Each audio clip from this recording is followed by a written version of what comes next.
I mean, of course, the Civil War was about slavery. We know that. That's the easy part of it. What I was saying was, what does it mean to us today? What it means to us today is about freedom. That's what that was all about. It was about individual freedom. It was about economic freedom. It was about individual rights. Our goal is to make sure, no, we never go back to the stain of slavery, but what's the lesson in all of that? This wasn't a war about economic freedom. The economic freedom of what? The goods produced by slavery. This war wasn't about states' rights. A state's right to do what?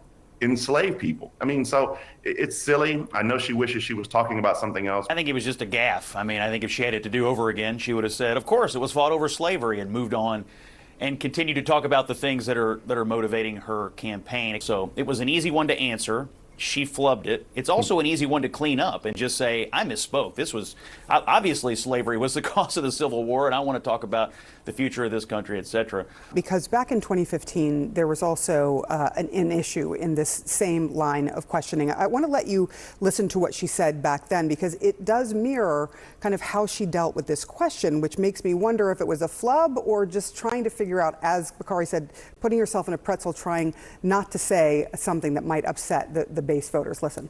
A flag is living and breathing, and so it represents something. I think it should be in any museum setting. I think it should be at Fort Sumter. I think it should be in those places of historical settings, not in places that represent all people. You know, if someone wants to travel to see it, that's one thing, but it shouldn't be in front of someone's face to where they have to feel it.